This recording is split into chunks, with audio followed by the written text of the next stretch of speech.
अल्लाह तबारक व तआला कहीं भी शय के बेकार पैदा को न फरमायो।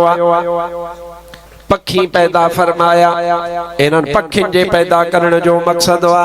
अल्लाह तबारक व तआला ही हवाओं पैदा फरमायूं है, इन्हन हवाओं के खलकण जो को न को मकसद हुआ।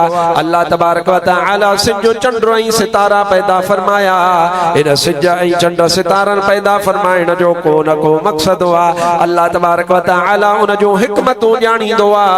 साईं तू सुबहान तोखे चारो नाहे चवण, वसंदा शहर वीरानु करी वसाई वाहण। कंहिंखे बेकन बख्शी बकरीअ जी, कंहिंखे धणी जी तू धण। कंहिंखे पाली सुख पाल कंहिंमें ओ कंहिंखां पीहा ई पाहण। हाणे ते लाणी ताहण था डकन लिंग लतीफ़ चए। अल्हम्दुलिल्लाह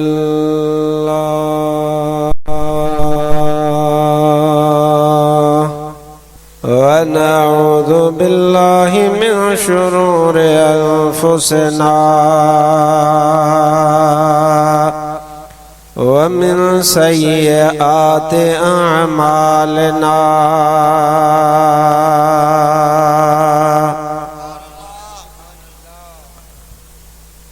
मन यहदिहिल्लाहु फला मुदिल्ल लहु व मन युद्लिलहु फला हादिय लहु।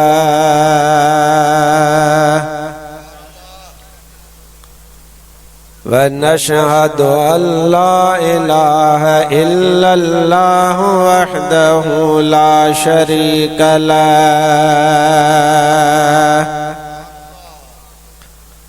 व नशहदु अन्न सय्यदना व मौलाना व मलजना व मअवाना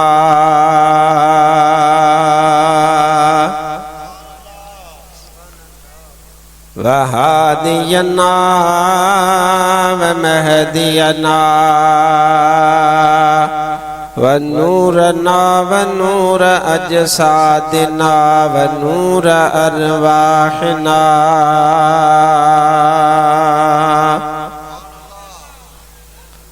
व नूर हयातना व नूर ममातना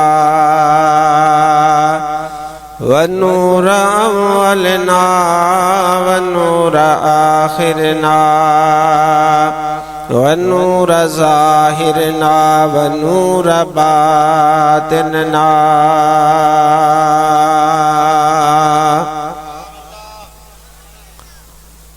व नूर यमीनना व नूर कुद्दामना व नूर इस्लामना व नूर रब्बना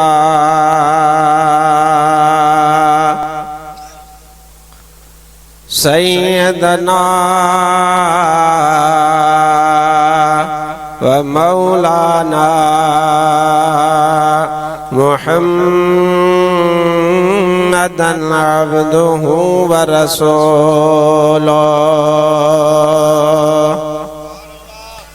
सल्लल्लाहु तआला अलैहि व अला आलिहि व अस्हाबिहि व अज़वाजिहि व ज़ुर्रिय्यतिहि व अहिब्बाइहि व उलमाए उम्मतिहि व सुलहाए मिल्लतिहि अजमाईन।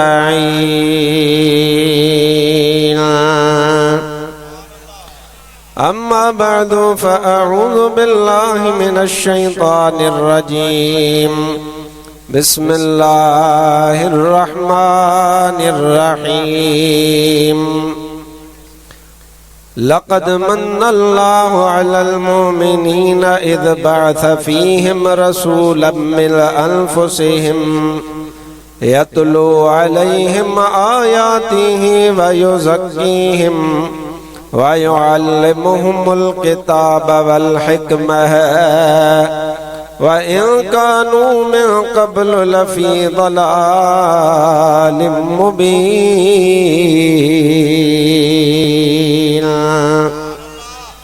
सदक़ल्लाहु मौलानल अज़ीम व सदक़ रसूलुहुन नबियुल करीमुल अमीन। बिबरकति इन्नल्लाह व मलाइकतहु युसल्लूना अलन नबी या अय्युहल्लज़ीना आमनू सल्लू अलैहि व सल्लिमू तस्लीमा। दुरूद मुझे हबीब अकरम सल्लल्लाहु अलैहि व आलिहि व सल्लम जे मथा सल्लल्लाहु अलैका या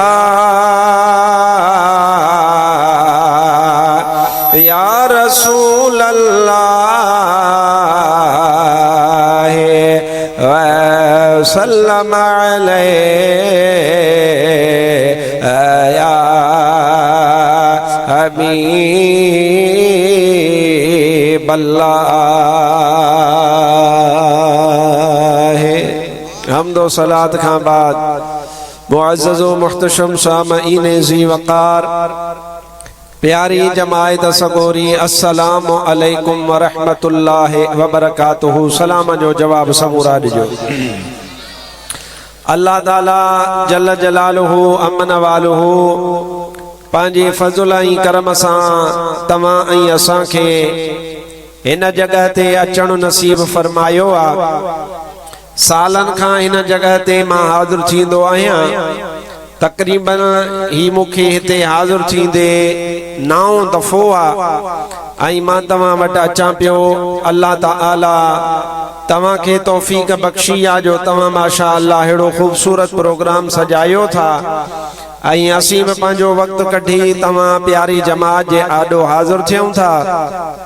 यकीनन ही तव्हांजो अचणु असांजो अचणु हिन जगह ते तव्हांजो गॾु थियणु ये अल्लाह ऐं उन जे रसूल जी रज़ा जे लाइ आहे, जंहिंमें तव्हां ऐं असां मोहब्बत मुस्तफ़ा सल्लल्लाहु अलैहि व आलिहि वसल्लम जे मुतालिक़ चंद ॻाल्हियूं ॿुधी करे क़ुरान ऐं हदीस जी रोशनीअ में पंहिंजे ईमान खे असीं ताज़ो कंदा आहियूं ऐं हितां तव्हां उथंदा आहियो त तव्हांखे मोहब्बत जो, प्यार जो, शरीयत जो, तरीक़त जो, रूहानियत जो प्यार ऐं पाबोह जो हितां पैगाम मिलंदो आहे।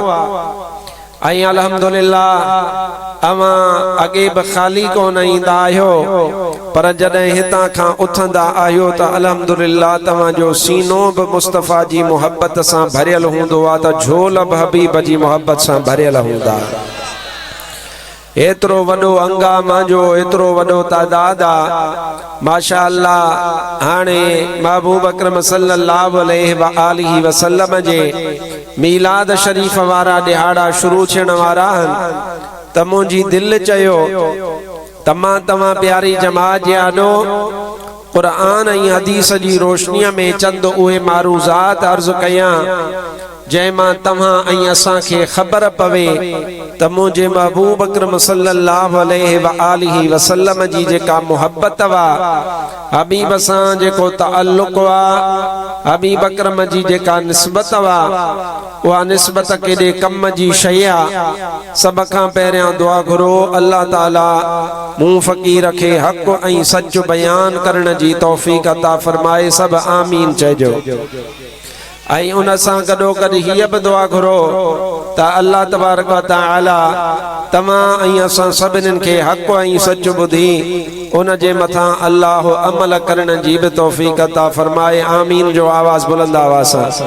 हाणे अचो समूरा मुसलमान आहियो, जंहिं जंहिं जे कन ते मुंहिंजो आवाज़ पहुची रहियो आहे, सभु अल्हम्दुलिल्लाह ॿुधी रहिया आहियो। सभु जिन खे मां चवां पियो, जेके ॿुधनि पिया, उहे समूरा गॾिजी मुंहिंजे महबूब अकरम सल्लल्लाहु अलैहि व आलिहि वसल्लम जे मथां दुरूद ऐं सलाम जो नज़रानो पेश करायो त मां तव्हांखे अल्लाह जो क़ुरान मजीद ॿुधायां। सभई जो सल्लल्लाहु अलैका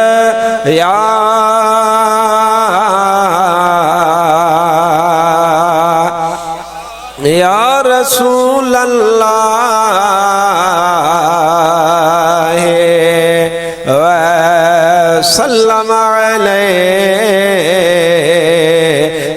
या हबीब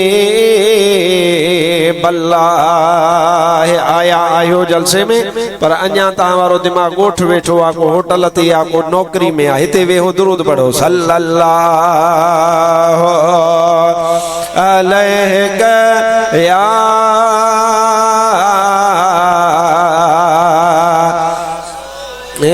रसूल अल्लाह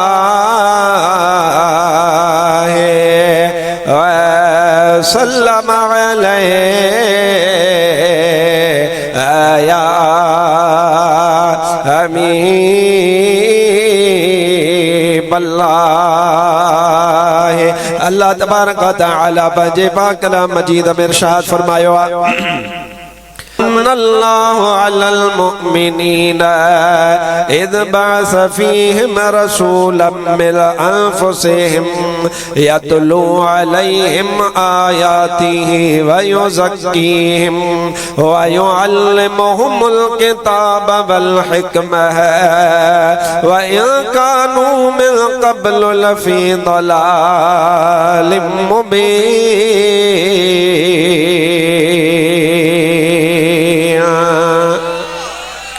बुलंद आवाज़ सां सुबहान अल्लाह, अन्या शौक़ सां सुबहान अल्लाह। अल्लाह तबारक व तआला पंहिंजे पाक कलाम मजीद में इरशाद फरमायो आहे त तहक़ीक़ अल्लाह तबारक व तआला मोमिननि जे मथां वॾो एहसान फरमायो आहे जो अल्लाह तबारक व तआला मोमिननि ॾे मोमिननि मथां वॾी इज़त वारो, वॾे शरफ़ वारो ऐं वॾे मक़ाम वारो रसूल रवानो फरमाए छॾियो आहे। इलाहल आलमीन इहो रसूल तो छो रवानो फरमायो आहे? अल्लाह तबारक व तआला पंहिंजे पाक कलाम मजीद में इरशाद फरमायो इहो हबीब अकरम सल्लल्लाहु अलैहि वसल्लम मां तव्हां ॾे इन जे करे रवानो फरमायो आहे जीअं मुंहिंजो हबीब अकरम सल्लल्लाहु अलैहि वसल्लम तव्हांखे मुंहिंजो आयतूं तिलावत करे ॿुधाईंदो वञे ऐं तव्हांखे मुस्तफ़ा पाक ऐं साफ़ बणाईंदो वञे। यतलो अलैहिम आयातिही अल्लाह जो हबीब अकरम सल्लल्लाहु अलैहि व आलिहि वसल्लम अल्लाह तबारक व तआला जो आयतूं तिलावत फरमाइण जे लाइ आया व युज़क्कीहिम ऐं तव्हांखे पाक ऐं साफ़ फरमाइण जे लाइ तशरीफ़ खणी आया व युअल्लिमुहुमुल किताब वल हिकमत ऐं हबीब अकरम सल्लल्लाहु अलैहि व आलिहि वसल्लम तव्हांखे किताब माना क़ुरान पाक पढ़ाइण जे लाइ आया है। ऐं हबीब अकरम सल्लल्लाहु अलैहि व आलिहि वसल्लम तव्हांखे हदीस पाक सेखारण जे लाइ तशरीफ़ वठी आया। इलाहल आलमीन छा हबीब जे अचण खां अॻे असांखे ख़बर कान हुई? इलाहल आलमीन छा हबीब अकरम सल्लल्लाहु अलैहि व आलिहि वसल्लम जे आमद मुबारक खां अॻे असांखे का बि ख़बर कान हुई? अल्लाह तबारक व तआला फरमायो आहे तव्हां मुंहिंजे हबीब जे अचण खां अॻे गुमराह हुयव। अल्लाह तबारक व तआला पंहिंजो नबी मोकिले करे तव्हां सभिनीनि खे गुमराहीअ खां हबीब जे सदके बचाए वरितो आहे। या कुरान पाक जी आयत वा जै कुरान पाक जी आयत में अल्लाह तबारक व तआला मुझे महबूब अकरम सल्लल्लाहु अलैहि व आलिहि वसल्लम जे आमद मुबारक वारो जिक्र खैर फरमायो आ त आमिना जो लाल सल्लल्लाहु अलैहि व आलिहि वसल्लम आया मुझो महबूब अकरम सल्लल्लाहु अलैहि वसल्लम जरे हिन जहान में हबीब कदम पातो आ त मुस्तफा जे आए फायदा केड़ा थिया? हबीब के रब रवानो छो फरमायो? हबीब जे अचण जो मकसद छा है? अदा अज जो जलसो आ इन जलसे जो यकीनन को न को मकसद आ। एड़ी तरह तवा हिते आया आयो तवा जे अचण जो मकसद आ। थोड़ो सोच तो सही, नबिन जो भी नबी आयो आ, रसूलन जो भी रसूल आयो आ त यकीनन उन जे अचण जो को न को सबब आ, को न को मकसद आ। जे मकसद लाइ अल्लाह तबारक व तआला मुझो हबीब रवानो फरमायो आ। दुरूद पढ़ दो खोले बुधाए सल्लल्लाहु अलैका या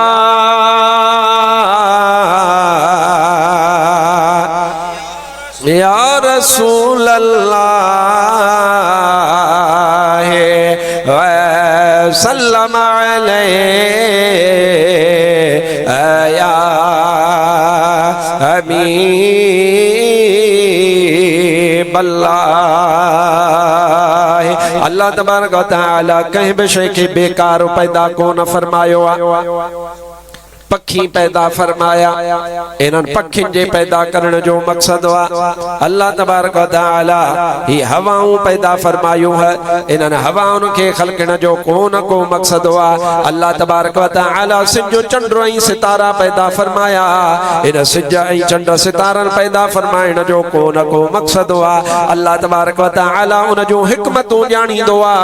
साईं तू सुबहान तोखे चारो नाहे चवणो, वसंदा शहर वीरानु करी वसाई वाहण, कंहिंखे बेकन बख्शी बकरीअ जी, कंहिंखे धणी जी तू धण, कंहिंखे पाली सुख पाल कंहिंमें ओ कंहिंखां पीहा ई पाहण, हाणे ते लाणी ताहण था डकन लिंग लतीफ चए। बेनियाज ज़ात मुझे अल्लाह तबारक व तआला जी उन बेनियाज ज़ात खे न को हवा जी ज़रूरत वा, न को अल्लाह तबारक व तआला खे सिज जी ज़रूरत वा, न को अल्लाह तबारक व तआला खे चंड जी ज़रूरत वा, पर उन जे बावजूद अल्लाह ताला ही सिज पैदा फरमायो आ। जो पैदा फरमायो आ त तुंहिंजे लाइ पैदा फरमायो आ, ये चंड पैदा फरमायो आ त तुंहिंजे लाइ पैदा फरमायो आ। रोज़ी आ अल्लाह ताला फसल फुटाईंदो आ, अल्लाह तबारक व तआला तोखे मूंखे रोज़ी अता फरमाई आ त इन जो फ़ाइदो मुझे अल्लाह खे नाहे, इन जो फ़ाइदो तोखे आ त हेॾो वॾो महबूब अल्लाह रवानो फरमायो आ। पक हबीब खे मोकिलण जो मक़सद बि आ त फ़ाइदो इन जो तोखे ऐं मूंखे आ। ओ अल्लाह जो हबीब सल्लल्लाहु अलैहि व आलिहि वसल्लम जंहिंजी तारीफ़ अल्लाह जा प्यारा बाना कंदा वया, छो त उन्हनि मुंहिंजे महबूब अकरम सल्लल्लाहु अलैहि व आलिहि वसल्लम जो शान सुञातो आ। हज़रत अब्दुल लतीफ़ भिटाई रहमतुल्लाह तआला अलैहि फरमाईंदो आ, जखरे जहिड़ो जवान ओ ॾिसां की लॾे हमें मुहड़ मिड़नी मुरसले सरस सदुस शानो फका नका बकौसैन औ अदना मुयस्सर थियुस मकाम, इहो आगे जाए सान जो हादी मेड़ महड़ो मान को मिट सदोम ओ मुझो ऊंदा ही में सोजरो, हशर वेल हिसाब में छॾे ना वींदो पोइ सारियो सदकंदो मुझो को यार लुके चधणी। अरे अल्लाह जे हबीब सल्लल्लाहु अलैहि व आलिहि वसल्लम के अल्लाह तबारक व तआला रवानो फरमायो। अरे न कुरान पाक जी आयत दे मोटिया त अल्लाह ताला मुझे महबूब अकरम के छो रवानो फरमायो आ, परो परो मकसद अल्लाह तबारक व तआला बयान फरमायो आ त यतलू अलैहिम आयातिही, हबीब अकरम सल्लल्लाहु अलैहि व आलिहि वसल्लम इन जे करे आया जीअं अल्लाह जो कुरान जेको अल्लाह नाज़िल फरमायो आ वो अल्लाह जो हबीब अकरम सल्लल्लाहु अलैहि व आलिहि वसल्लम तवा के तिलावत करे बुधाईंदा वञा। हाणे जॾहिं कुरान तिलावत थींदो त उन जो को न को फ़ाइदो आ। अल्लाह ताला अगले लफ्ज़ में बयान फरमायो, रब फरमायो वयुज़क्कीहिम, मुस्तफ़ा तिलावत कंदो आ तव्हां जे अंदर खे उजारींदो आ।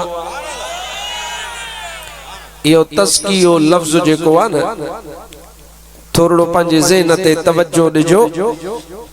तव्हां असां खे ॿुधण वारा यकीनन इन्हनि तकरीरुनि ते हिरियल आहियो, छो त असीं ख़ालिस इल्म जी ॻाल्हि कंदा आहियूं, ख़ालिस क़ुरान ऐं हदीस जी ॻाल्हि कंदा आहियूं। अवां अल्हम्दुलिल्लाह नवां न आहियो, मूंखां वाक़ुफ़ आहियो, आऊं बि अक्सर खे सुञाणा थो, नालन सां या ज़ातिन सां न बि सुञाणा, पर चेहरनि सां मां सुञाणा थो त जलसन में ईंदड़ माण्हू आहिनि त मुंहिंजा भाव अज़ीज़ तज़कियो छा आहे। इहो क़ुरान में लफ़्ज़ आयो आहे। इन तज़किये लफ्ज़ जी माना छा है जेको अल्लाह तबारक व तआला बयान फरमायो आ। अदा तज़कियो आम तौर ते तव्हां चवंदा आहियो तरबियत, तव्हां चवंदा आहियो पाकाई, तव्हां चवंदा आहियो सुथराई, असीं चवंदा आहियूं कंहिं शइ खे पाक करणु। इहो अरबी ज़ुबान जो लफ़्ज़ उन जे लाइ अल्लाह तबारक व तआला ज़िक्र फरमायो आहे। अल्लाह ताला फरमायो मुंहिंजो महबूब आयो आहे त हबीब अकरम सल्लल्लाहु अलैहि वसल्लम तव्हां जो अंदर बि उजारण लाइ आयो आहे त तव्हां खे ॿाहिरां बि पाक ऐं साफ़ बणाइण लाइ आयो आहे। इन अंदर जी माना चाहे बाहर जी माना चाहे इन के भी तवा ऐं असां खे समझणो आ त गाल रुगो मिड़ई कन्न सां सुभान अल्लाह जे सटके में हली न वञे, बल्कि असां खे उन जो असली मतलब अचण जरूरी आ। इन तस्किए जो मतलब छा आहे? अॼुकल्ह तवा आसान जुबान में सौली जुबान में तवा ऐं असां चवंदा आहियूं अदा पीरी या मुरीदी आ। अब हाणे किताब वरतो त अथव घर वञी पढ़जो न, मां बाक़ी ते छा पियो ॻाल्हायां। कदड़े के जाओ हो पुट चुमे चुमे मारे छड़ीस। वो किताब त तव्हां असांजे चवण ते वठो पिया मौली साहब, तव्हांखे मिंथ कई आहे भली ॻाल्हि आहे, पाण मुंहिंजे साम्हूं वेही पढ़ंदव त मां तकीर कंहिंखे ॿुधायां। मां सच थो चवां अलाए ग़लति थो चवां यार। मां जॾहिं वेही ॻाल्हायां तूं मोबाइल सां खेॾंदे, तूं माशाअल्लाह जे किताब वेही पढ़ंदे त पोइ सोना इहो कमु कोन हलंदो, ईअं न हलंदो। पर मां हेॾो सारो किताब वेठो आहियां, किताब न मां पूरी लाइब्रेरी तुंहिंजे साम्हूं वेठो आहियां, पर मूंखे ॿुध न पोइ बाक़ी वञी पोइ किताब पढ़ियां। दुरूद बि वधे सल्लल्लाहु अलैका या रसूल अल्लाह सल्लम अलैहि या हबीब अल्लाह। अॼुकल्ह तव्हां चवंदा आहियो अदा आऊं पीर जो मुरीद आया, अदा आऊं फिलाणे नेक बुज़ुर्ग जे दामन में मुंहिंजो हथ आहे ऐं मूं फ़क़ीर खे पकवा त अल्हम्दुलिल्लाह तव्हां जेके बि हिते आयल आहियो तव्हां समूरा अल्लाह जे वलियन खे मञण वारा आहियो। ओ हजरत सुने ला शाह सदर लकी शाह सदर वारे हजरत शाह सदरुद्दीन रहमतुल्लाह तआला अलैहि जो मुरीद सदाईंदो आ। ओ हजरत मखदूम सरवर नूह जो मुरीद सदाईंदो आ। ओ हजरत सोने अब्दुल लतीफ बिटाई जो मुरीद सदाईंदो आ। ओ हजरत साईं काजी अहमद दिमाई जो पंहिंजे पाण खे मुरीद सदाईंदो आ। ओ हजरत सुल्तानुल औलिया जो मुरीद सदाईंदो आ। ओ मुझे मुर्शिद हजरत इमामुल आरिफीन नबी सही रोदे धणीअ जो मुरीद सदाईंदो आ।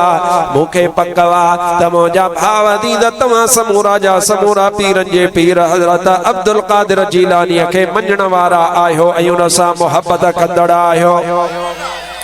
इन जो मतलब आ त तव्हां जो कहीं न कहीं निस्बत सां ताल्लुक आ। ओ तमाम जा नक्शबंदी आ, को कादरी आ, को सुरवर्दी आ, को चिश्ती आ, त मुंहिंजा भाव दीद इहा पीरी मुरीदीअ जी निस्बत आ। आखिर इन जो मक़सद कहिड़ो आ कि चंदा गॾु कोन करणा है, मुरीद छाजे लाइ थिबो आ ऐं मुर्शिद छाजे लाइ वठबो आ।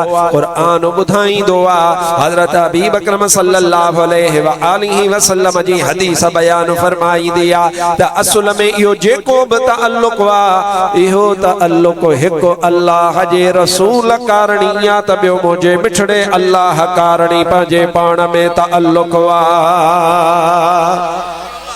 मुर्शिद जो पंहिंजे मुरीद सां जेको ताल्लुक वा इहो तरबियत वारो ताल्लुक वा। माफ़ कजो असां जीअं घणनि शयुनि जा मक़सद विसारे छॾिया आहिनि, अहिड़ी तरह असां पीरी मुरीदीअ जो बि जेको आहे सो मक़सद उहो विसारींदा पिया वञूं ऐं असां सम्झूं नथा त अदा असुल में इहा तरबियत लाइ आ, असुल में शरीयत ते हलण लाइ आ। ॿियो को न को दुकान आ, न को धंधो आ, न को कारोबार आ। हा जेको धंधो करे उन जे कढ न हलजा, जेको ॾोकड़ पिने उन जे कढ न हलजा, जेको शरीयत जी ॻाल्हि न करे उन जे कढ न हलजा। असां तोखे सरेआम फतवा था ॾियूं ऐं असां तोखे सम्झायूं था। अल्हम्दुलिल्लाह सुन्नत जमाअत वारा जॾहिं बि कंहिं कामिल मुर्शिद सां ताल्लुक रखंदा आहिनि त अव्वल ॾिसंदा आहिनि त हुन जो अक़ीदो सुन्नत जमाअत वारो हूंदो ऐं उन सां गॾोगॾु शरीयत मुहम्मदीअ जो पाबंद हूंदो त इंशाअल्लाह असांजे अखियुनि ते आ अहिड़ो पीर। हाणे तव्हांखे इहा ॻाल्हि ज़हन में अचणु घुर्जे त पीरीअ मुरीदीअ जो मक़सदु तरबियत वा शरीयत मुहम्मदीअ ते हलणु आहे। तव्हां मुंहिंजा सॼो ॾियारो हथ चुमे चुमे चुमे चतियूं लाहे छॾियो। मूंखे माशाअल्लाह जाम पैसड़ा बि ॾियो पिया, ॾाढी दिलि पिशोरी लॻायो वेठा आहियो, पर आउं जेका ॻाल्हि चवां उन ते न हलो, जेको शरीयत जो मसइलो ॿुधायां उन ते अमल न कयो, आउं जेको अक़ीदो सेखारियां उन ते न हलो, पोइ मां सम्झां थो त इहो तअल्लुक़ सचो न चइबो। अदा अरबीअ ज़ुबान में चवंदा आहिनि त जेको मुहिब हूंदो आहे यानी आशिक़ हूंदो आहे, उहो आशिक़ पंहिंजे माशूक जे चवण ते हलंदो आहे। सुन्नत जमायत वारो बि अल्हम्दुलिल्लाह जेको सभ खां वॾो माशूक महबूब मदीने वारो आहे उन जे चवण ते बि हलंदो आहे। यो अरबी में चवंदा इन्नल मुहिब्ब लिमन युहिब्ब मुतीउ, यो बड़ो हिकिड़ो शेर आहे। उन में कंहिं वॾे आलिम फरमायो आहे त जेको मुहिब हूंदो आहे, जेको आशिक़ आहे, उहो पंहिंजे माशूक जी पैरवी कंदो आहे, उन जे चवण ते हलंदो आहे। हाणे ख़बर पइजी वई त बाबा तस्कियो जेको आहे उहो तस्कियो छा आहे? उहो तस्कियो आहे तरबियत, शरीयत ते हलण, अहले सुन्नत जे अकीदे खे वठण, अल्लाह जी मोहब्बत, अल्लाह जे रसूल जी मोहब्बत, असहाबन जो अदब, अहल बैतन जो अदब, औलिया अंसगोरन जो अदब।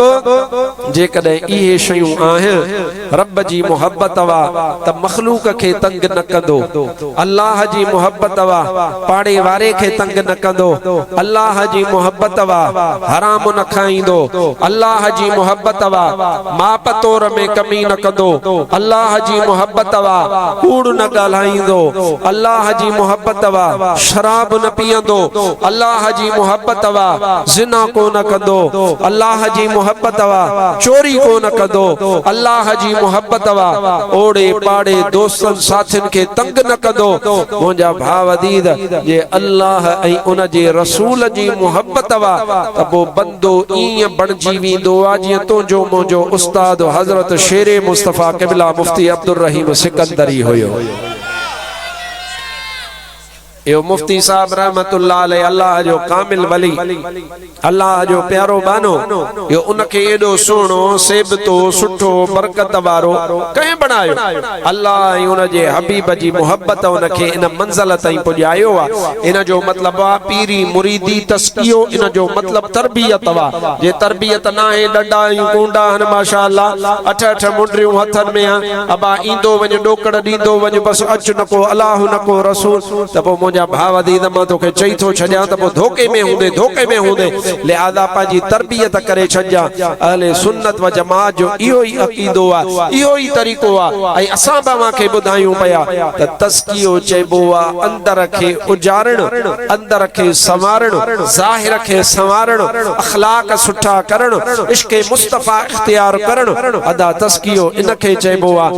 ऐं सभ खां पहिरियां काइनात में ऐं वॾे में वॾो तस्कियो जंहिं हस्ती कयो, उन हस्तीअ खे तुंहिंजो मुंहिंजो सरदार हज़रत सुहिणो मुहम्मद करीम चवंदा। पीर पैगंबर ॿिया बि आया, 1.25 लख नबी आया, पर मुंहिंजा भाव खां वधीक इहो तस्कियो अल्लाह जे हबीब फरमायो आहे। तूं हाणे दुरूद पढ़ त हाणे मां तोखे ॿुधायां त मुस्तफ़ा कीअं अंदर उजारिया। सल्लल्लाहु अलैका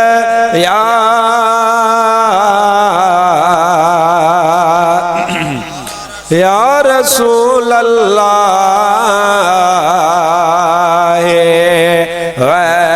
सल्लम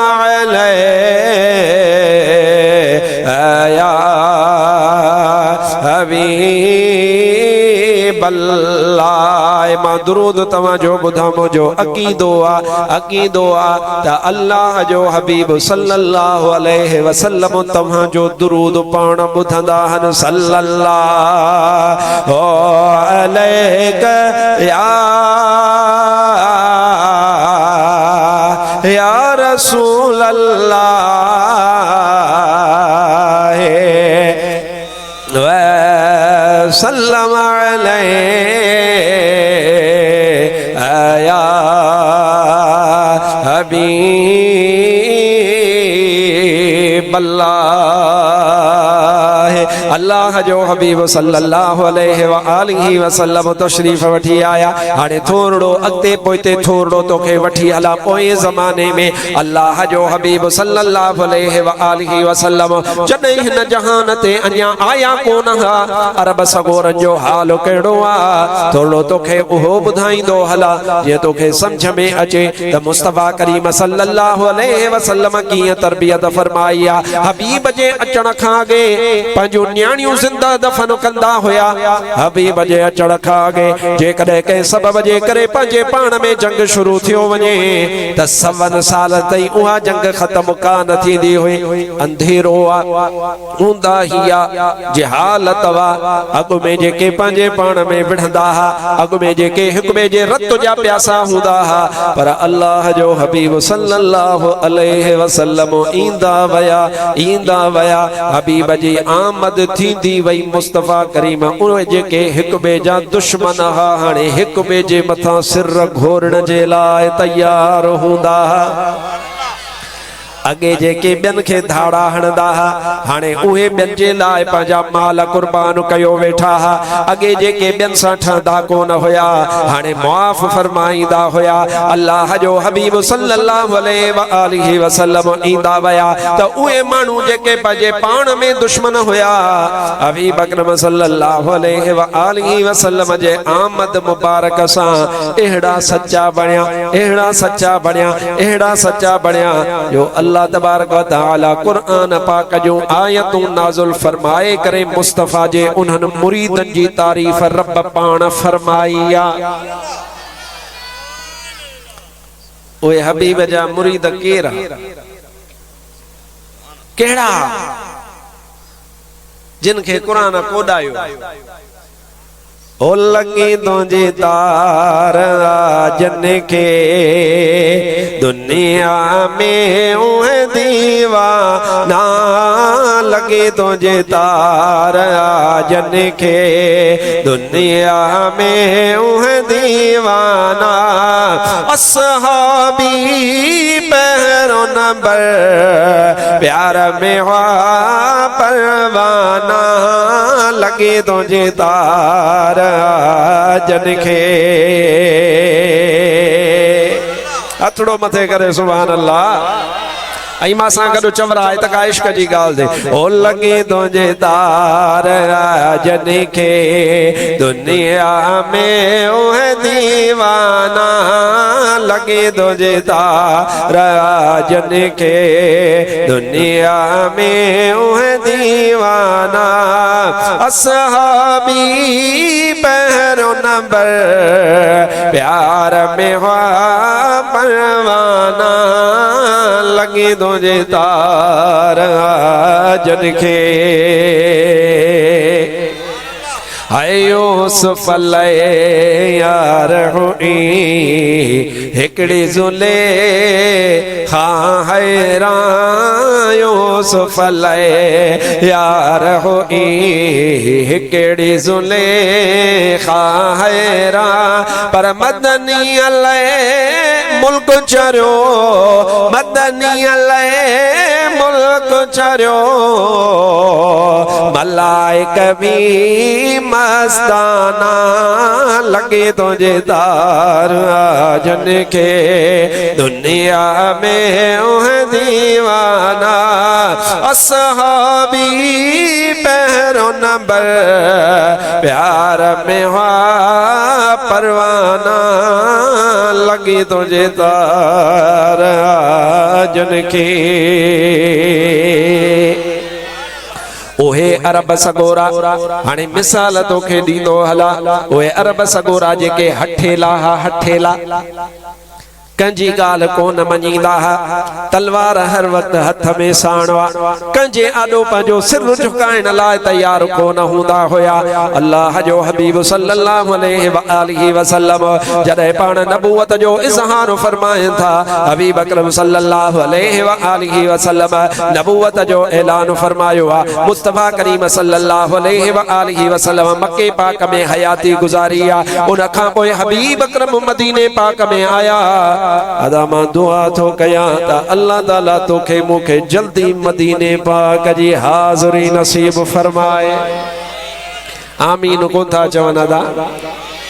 मदीने हलणो आहे या कोन्हे हलणो? केरु केरु हलंदो थोरो हथड़ो तो मथे करे। अज आधी रात जो मुखे सुहिणो सरवारो याद पियो, निंड नीड़ल जी फिटी वई हो तो हर हर याद पियो। इश्क मारण बारिया मुत मदीन जा सारिया, मुत मदीन जा सारिया। इश्क मारण मारिया मुत मदीन जा सारिया, मुत मदीन जा सारिया।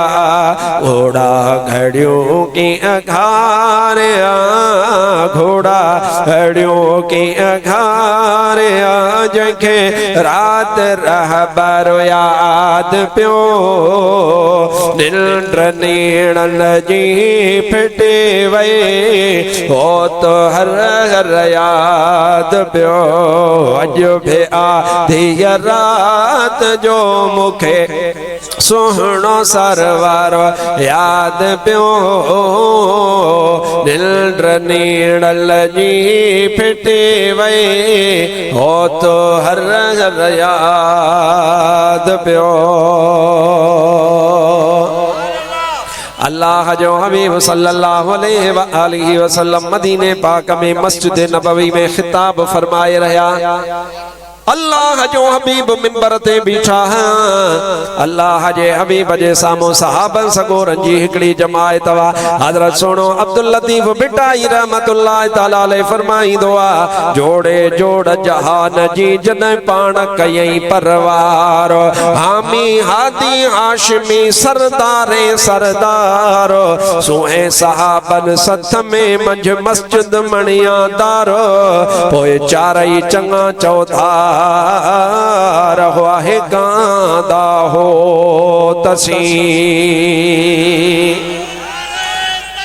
अल्लाह जो हबीब सल्लल्लाहु अलैहि वसल्लम पाण खुतबो दई रहा है। मुस्तफा करीम मिंबर जे मथा बीठा है। अल्लाह जो हबीब खुतबो फरमाई दे, ये मां तकरीर कंदे कंदे केड़ी मल तवा के चवंदो आया, ओ अबा वेही रहो, ओ अदा हेदा निहार, ओ अदा हेदा तवज्जो फरमाए। यो मां तवा के चवंदो आया, बाहिरन के कोन पियो चवा। अल्लाह जे हबीब तकरीर फरमाई दे, मुझे हबीब अकरम सल्लल्लाहु अलैहि वसल्लम सामो को बीठल आ, उनखे मुझे महबूब फरमायो वेही रहो। एकड़ो सहाबी बाहिरा अची रहियो आ, अञा मस्जिद नबवी खां परे आ। उन जे कन ते जेड़ी मल आवाज ॿुधो पयो आ त वेही रहो, त उहो सहाबी उते रस्ते ते वेही रहियो आ। अल्लाह जे हबीब जुमे जी नमाज खत्म फरमाई आ। जेड़ी मल नमाज खत्म थी आ, ओ उते वेठो आ। सहाबी आया, सहाबिन पुछो आ, चे ओ अदा दे खबर रस्ते ते छो वेठो हाँ? अर्ज कई त अदा मां रसूल पाक जो आवाज ॿुधो। अल्लाह जे हबीब सल्लल्लाहु अलैहि वसल्लम फरमायो त वेही रहो, त मां अल्लाह जो कसम आ इते जो इते वेही रहियो हा। सरकारे दो आलम के ॿुधायो या रसूल अल्लाह फिलाणो त रस्ते ते वेही रहियो आ, उथे ही कोन थो। अल्लाह जे हबीब सल्लल्लाहु अलैहि वसल्लम पुछो, ओ फिलाणा वेठे छो?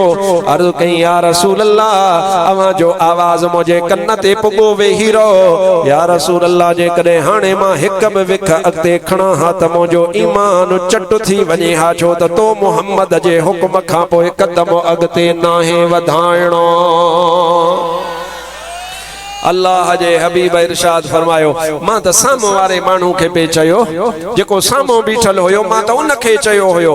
अर्ज कई या रसूल अल्लाह अवां जेके पे फरमायो, पर मुझे त कन्न ते आवाज पुगो न त वेही रहो।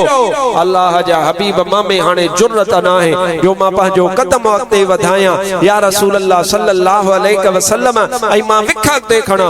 अल्लाह जो रसूल चवे त वेह, त मां में ताकत ना है जो विख खणा छो त अल्लाह कुरान में तो फरमाए ला तुक़द्दिमू बैन यदयिल्लाहि व रसूलिही अल्लाह जे रसूल खां हिक विख बि अॻिते न वधाईंदा कयो मुंहिंजा महबूब मां तुंहिंजे हुक्म जी पैरवी कई आहे। हाणे थोरो अंदाज़ो हणो अल्लाह अकबर या रसूल अल्लाह हक चार यार मुंहिंजा भाव जिंदाबाद।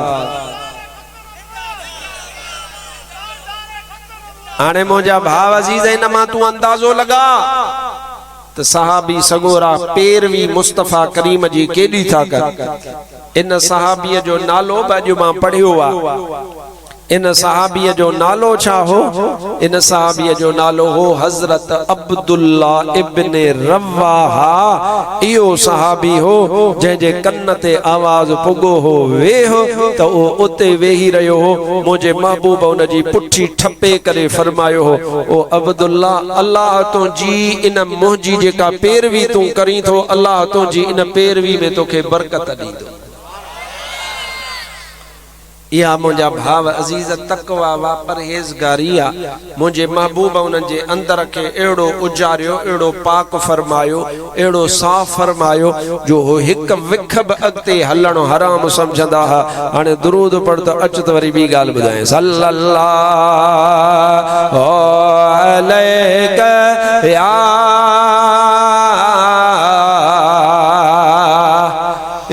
रसूल अल्लाह वसल्लम अलैहि या हबीब अल्लाह। हाणे मां चुप थियां तव्हां दुरूद ॿुधायो सल्लल्लाहु अलैका या रसूल अल्लाह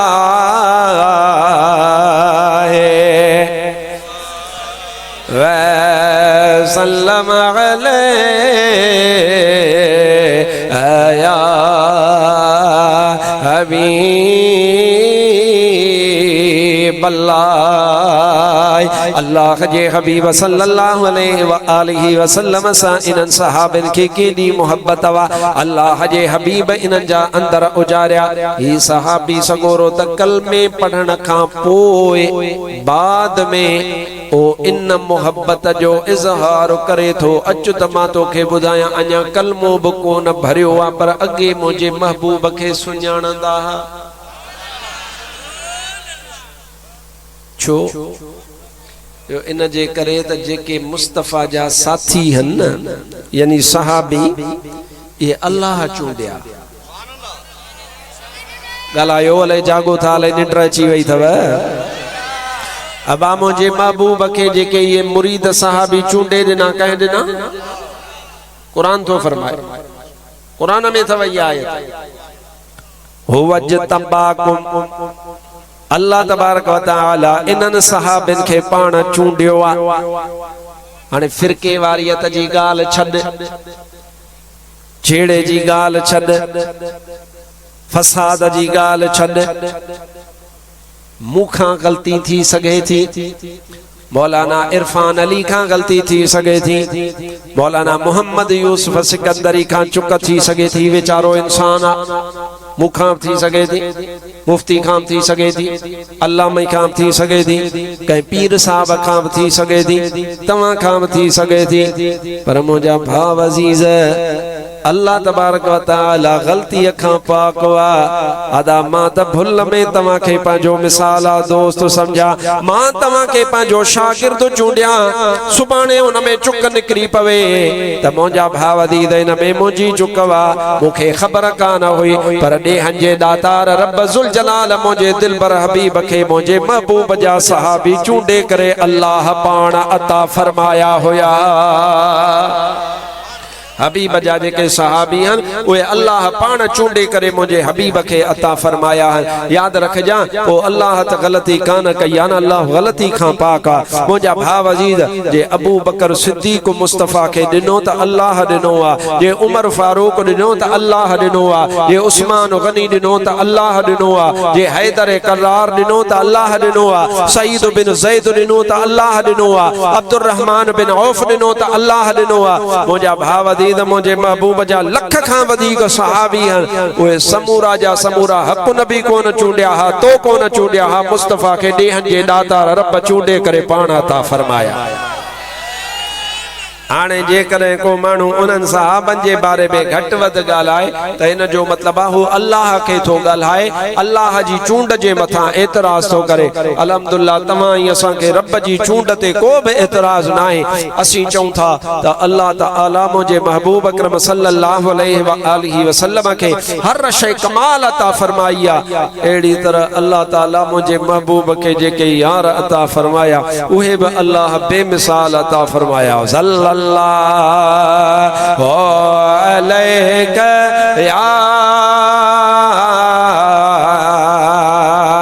या रसूल अल्लाह व सल्लम अलैहि या हबीब अल्लाह। सुभान अल्लाह। बुलंद आवाज़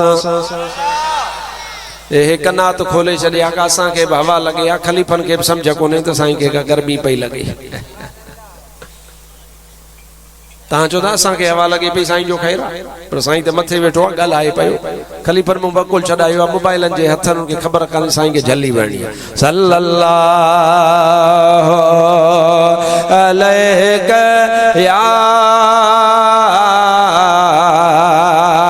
या रसूल अल्लाह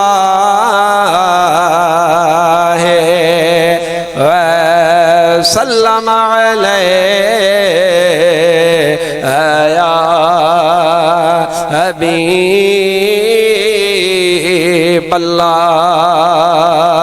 सुभान अल्लाह। बुलंद आवाज़ माफ़ कजो, तहां 8 बजे मानी खाइण वारा, तहांखे देर थी वई आहे तॾहिं तहां सलात बि कोन था पढ़ो।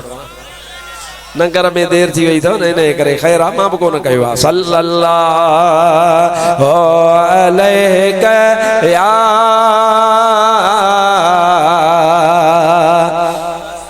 या रसूल अल्लाह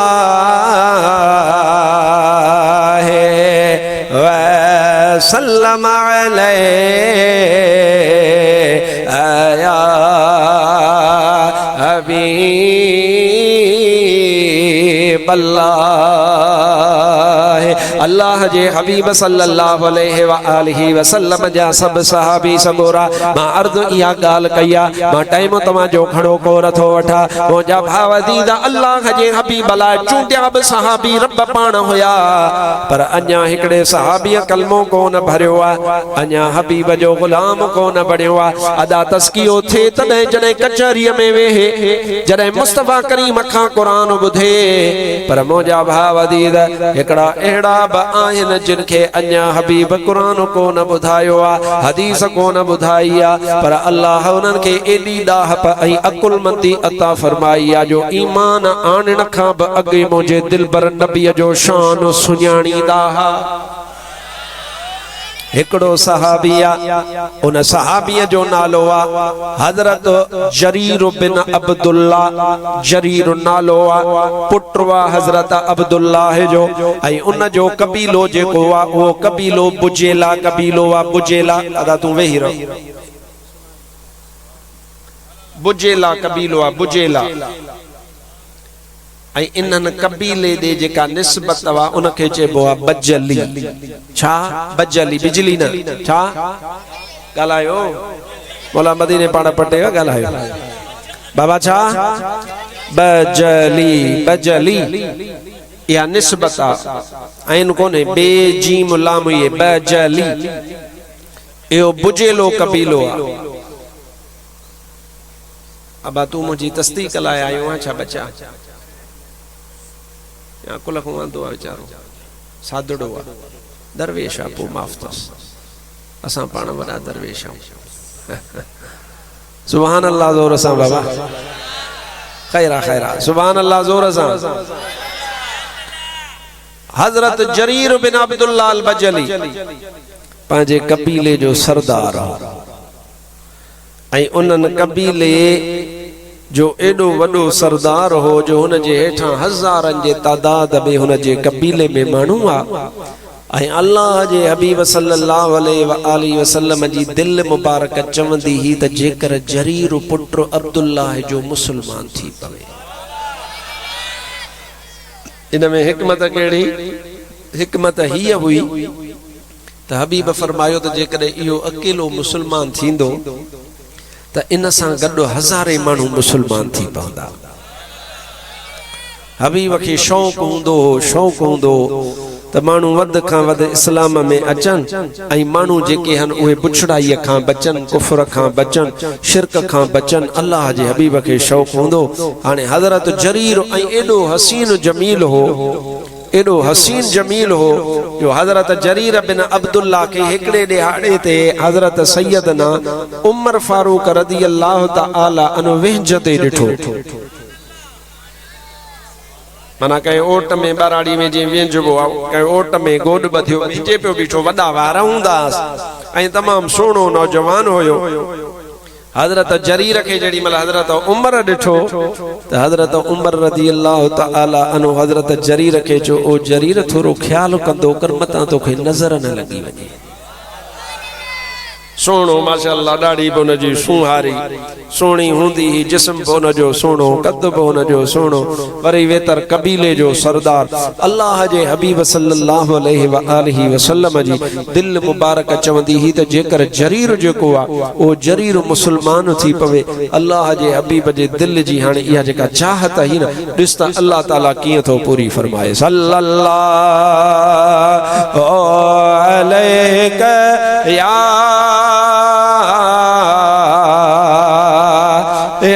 रसूल अल्लाह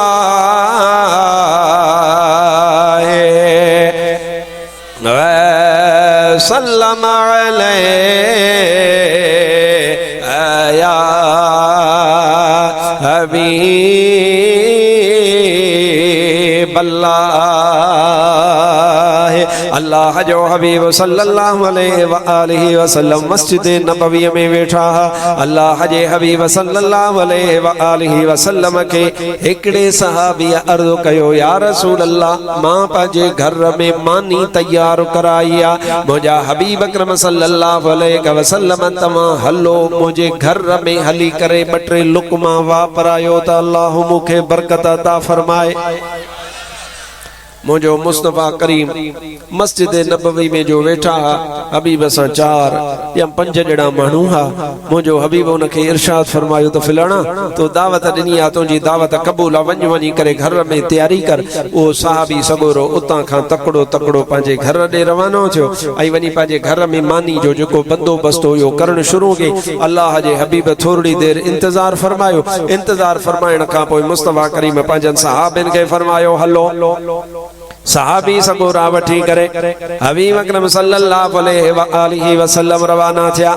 हजरत अब्दुल लतीफ बिटाई फरमाईंदो आ के चा आयो काफिलो जंजो साथ धणी सरवाण वार वढे वागू कया पवाहू द पलाण पोइ जेड़ो पुनलो पाण तेड़ी सिट्रा साथ जी। अल्लाह जो हबीब सल्लल्लाहु अलैहि वसल्लम मस्जिद नबवी मां निकता। हाने बाहर मुझे महबूब रवाना थिया त हिन ॾिठो त हबीब वजन पया त अल्लाह जे हबीब इनखे भी फरमायो हलो दावत वा। वरी बे ॾिठो उनखे भी हबीब फरमायो हलो दावत वा। वरी टे ॾिठो त हबीब उनखे भी फरमायो हलो दावत वा। मुझे महबूब खे जेको भी मिलंदो वयो हबीब उनखे फरमाईंदा वया हलो फिलाणे अज दावत कई आ। हाने मस्जिद नबवी में नमाज जो टाइम कोन्हे यकीनन निमाज ते हबीब कोन वजन हा हिन हीर निमाज जो को बि टाइम ना है हबीब अकरम उतां खां रवाना थी वया ऐं होॾा खां हज़रत जरीर बिन अब्दुल्ला जे दिल में ख्याल थियो त वञी करे छो न मुस्तफा करीम जो गुलाम बणजी अचां हज़रत जरीर बिन अब्दुल्ला मस्जिद नबवी में आयो त मस्जिद नबवी में केर बि हुनखे नज़र कोन आयो हाणे थोरो इन ॻाल्हि खे ज़हन में विहार जा अञा कलमो कोन भरियो आ अञा मुस्लमान कोन थियो आ अञा पंहिंजी हुन पुराणी हालत आ हुन पंहिंजे पुराणे हालत आ हज़रत जरीर जेॾी महिल मस्जिद नबवी में आयो आ पुछा कई ओ हिकु ॼणो हुनखे मिलियो आ ओ सफ़ाई करण वारो ओ ख़िदमत करण वारो हुनखे मिलियो आ चई ॾे हवालो मुस्तफा करीम काॾे वया ॿुधाई सहाबी अकरम सल्लल्लाहु अलैहि वसल्लम फिलाणे सहाबीअ जे घर दावत ते तशरीफ़ वठी वया आहिनि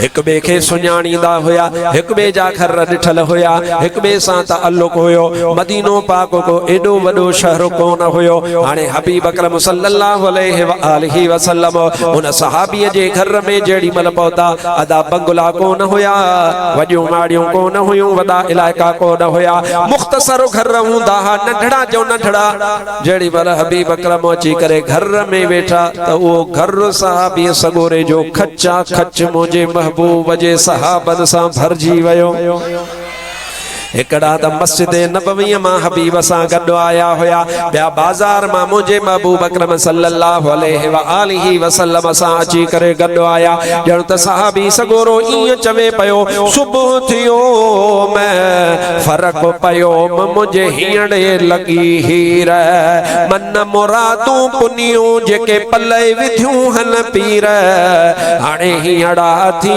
सुधीर जो तोखे पिरी पुछण आया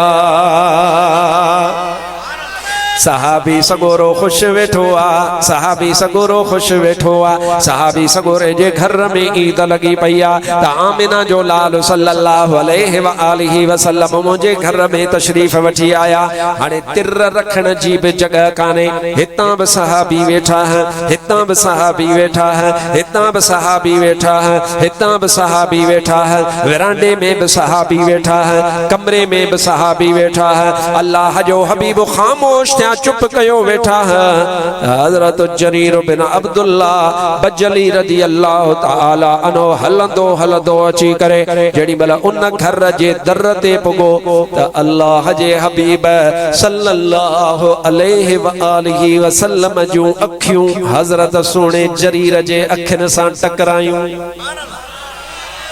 अरे आ गया जब मौज में कतरे से दरिया कर दिया पड़ गई जिस पर नजर बल्दे से मौला कर दिया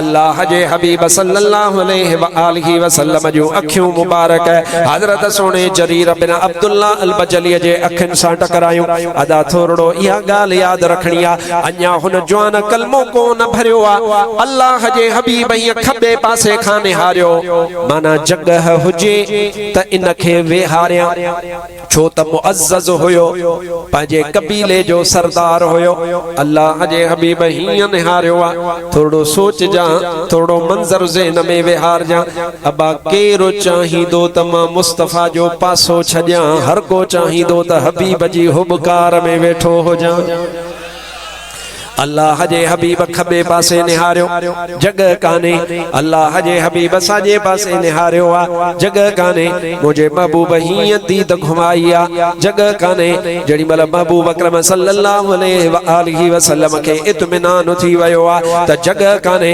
अदा हेदा निहार जा बस आखिरी गाल तो कया दुआए खैर कयूं था अल्लाह जे हबीब सल्लल्लाहु अलैहि वसल्लम पाजी चादर मुबारक पाजन कुल्हन मुबारक ताला थिया उन चादर मुबारक खे लाहे करे अल्लाह जे हबीब हीअं वेठियो आ वेठे करे मुंहिंजे महबूब अकरम सल्लल्लाहु अलैहि व आलिहि वसल्लम हज़रत जरीर ने हीअं चादर उछलाई आ ऐं हज़रत जरीर बिन अब्दुल्लाह रज़ियल्लाहु तआला अन्हु खे हबीब अकरम फरमायो आ ओ जरीर इन चादर खे हेठ विछाए करे इन जे मथा तू वेहो अल्लाह जे हबीब सल्लल्लाहु अलैहि व आलिहि वसल्लम हीअं जो चादर उछलाइण सां मुंहिंजे महबूब ये लफ्ज़ कढिया यानी लफ्ज़ अदा फरमाया त हज़रत जरीर बिन अब्दुल्लाह उहा चादर मुबारक पंहिंजन हथन मुबारकन ते केच कई आ केच करे पंहिंजन अखियुनि ते रखी आ ऐं उन खां पोइ हज़रत जरीर पंहिंजे मथन ते चादर रखी करे अर्ज़ कयो आ या रसूल अल्लाह अव्हां जी चादर खे हेठ कोन विछाइबो अव्हां जी चादर खे मथे ते रखबो ऐं अखियुनि सां लाए करे चुमबो अल्लाहु अकबर या रसूल अल्लाह अक चारिया या अलीउल मुर्तज़ा दम दस्तगीर मुंहिंजा भाव अजीज मां तोखां पुछां थो थोरो तवज्जो फरमाए जा रुगो ॻाल्हि त तो ॿुधी आहे मता नारे में तोखां मतिलबु विसरी वञे मतिलबु यादि रखजां मां तोखां पुछां थो सोना अञा त हुन कलमो बि कोन भरियो आहे अञा त मुस्लमान बि कोन थियो आहे हुनखे मुंहिंजे महबूब जे चादर जो अदब कंहिं सेखारियो हो उनखे बि ख़बर ही त मुस्तफ़ा जी चादर खे हेठि विछाइणो न आहे अदा तूं बि वॾो अकुल वारो हां वॾे फ़हम वारो हां अल्लाह तोखे दीन मां मञा थो त तव्हां मां को मुफ्ती कोन्हे तव्हां मां को अल्लामो कोन्हे पर यार मां ॼटो ऐं जाहिल तव्हां खे कोन मञींदो हां न को चवंदो हां मां चवंदो आहियां जेको मुस्तफ़ा करीम जो आशिक़ आहे ख़ुदा जो कसम आहे काइनात में सभ खां वधीक वॾो पढ़ियल आशिक़ या रसूल आहे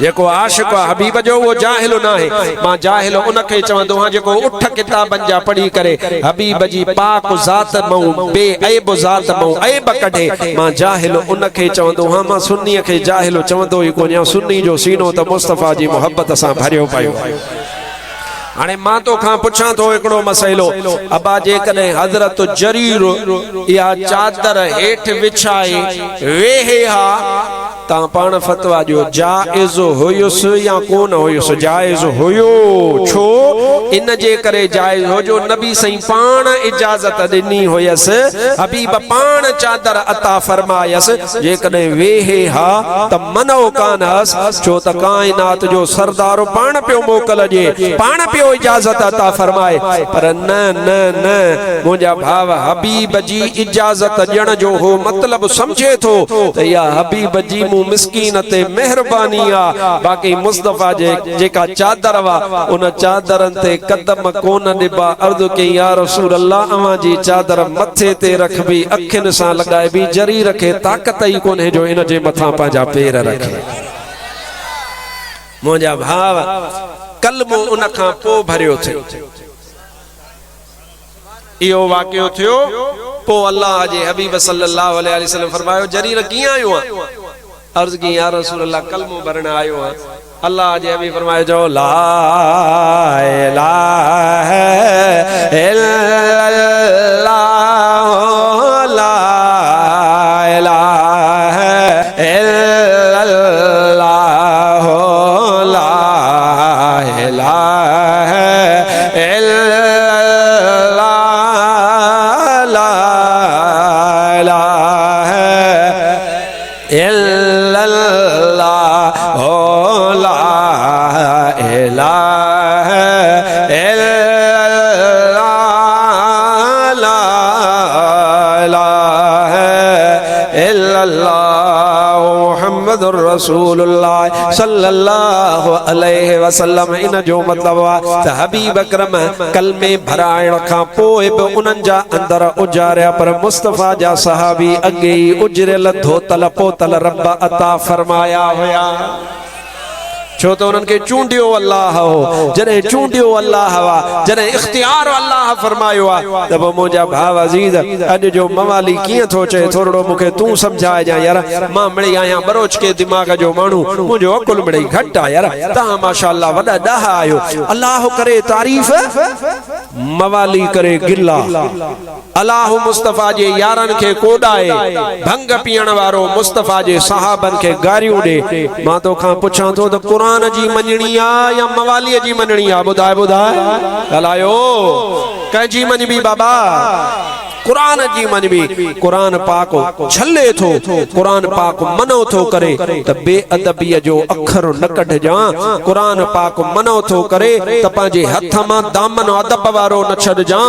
कुरान फरमाए थो त मुंहिंजे महबूब जे यारनि अहल बैतन वलियन सादातन बुजुर्गन दरवेशन इल्म वारनि जो क़दुर कजां। पोइ अदा असां मवालिन ते कलमो कोन भरियो आहे, कलमो मवालीअ ते भरबो बि कोन्हे।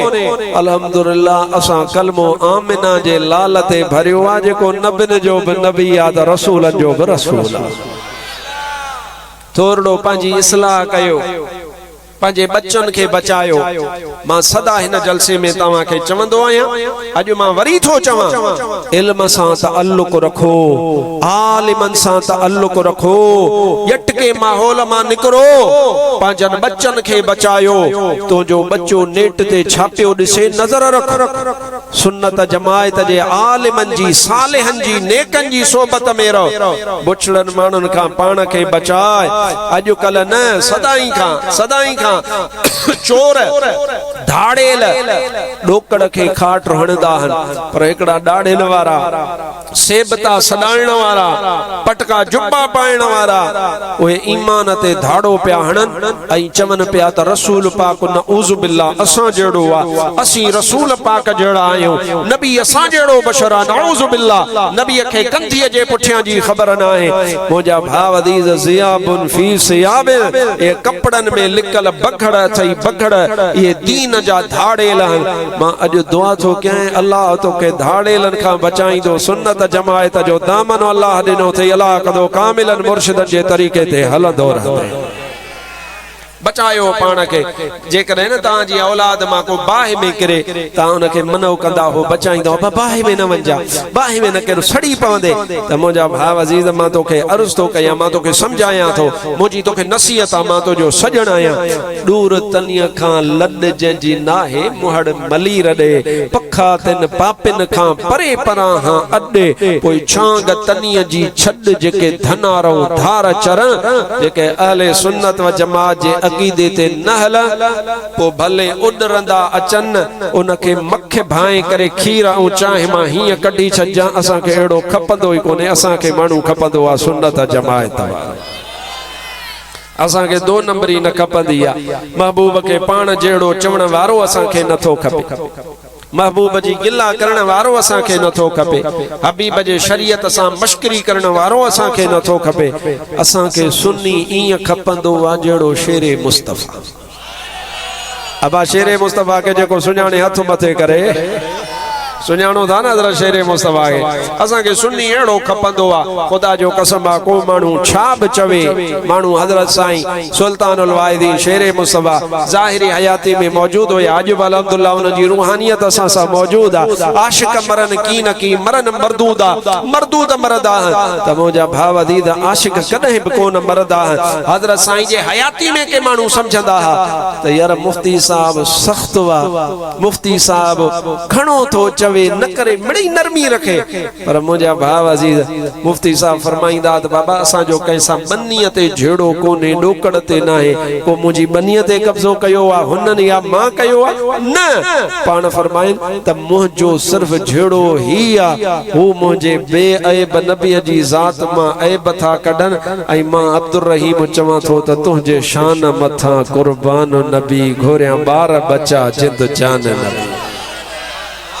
झेड़ो सिर्फ इहो आहे, यानी इल्म जो झेड़ो आहे, अक़ीदे जो झेड़ो आहे। हा आहे, हाथा पाई वारो झेड़ो न आहे, छो त क़ुरान सेखारे थो त हबीब जहिड़ो न को थियो आहे, न को थींदो, न को ॼाओ आहे, न को ॼमंदो। ओ मुंहिंजा भाउ अदीज़ पंहिंजे अक़ीदे खे बचायो, पंहिंजे तरीक़े खे बचायो, शरीयत पाक ते हलो, शरीयत पाक जे वेझो थियो, पंहिंजे ओड़े पाड़े जो ख्याल कयो, पंहिंजे मुल्क जो ख्याल कयो, फितनन खां फसादन खां नशन खां पतन खां पाण बचो, पंहिंजे बच्चन खे बचायो, हिलाल खाओ, हिलाल खारायो, अहले सुन्नत जे आलिमन जो अदब कयो, एहतराम कयो, जुबान उन्हनि जे साम्हूं न खोलींदा कयो, शरीयत जो मसइलो अहले सुन्नत जो मुस्तनद आलिम, ठगन जी मां ॻाल्हि कोन थो कयां, मुस्तनद आलिम बयान करे ऐं सुन्नी कॾहिं ठग थींदो ई नाहे। जेकॾहिं मुस्तनद आलिम बयान करे चूं चरां जी ज़रूरत कान्हे, लब्बैक करे उन शरई मसइले खे क़बूल करणो आहे। जेको अहले सुन्नत जे आलिमन जे ॾसियल वाट ते हलंदो ॾुखियो कोन थींदो, सदा सुखियो रहंदो। अल्लाह ताला फ़कीर मोहम्मद इदरीस चांडी खे ख़ुशि रखे, सालऊं साल प्रोग्राम कराए थो, जेको हुन जो हाल आहे मिसकीनी हाल आहे, मस्जिद बि ठाराई, मदरसो बि ठाराई, माशाअल्लाह अकेले मुड़स जाम कोशिश कई आहे। तव्हां बि को हथ वंडराईंदवसि त इंशाअल्लाह अल्लाह तव्हांजा अञा बेड़ा पार फरमाईंदो। मां तव्हांजो शुक्रगुज़ार आहियां, तव्हां लाइ बि दुआ कयां थो, तव्हां मूं लाइ दुआ कयो। अल्लाह ताला तव्हां असां सभिनीनि जी हाज़िरी क़बूल फरमाए। वमा तौफ़ीक़ी इल्ला बिल्लाह व आख़िरु दावाना अनिल हम्दुलिल्लाहि रब्बिल आलमीन।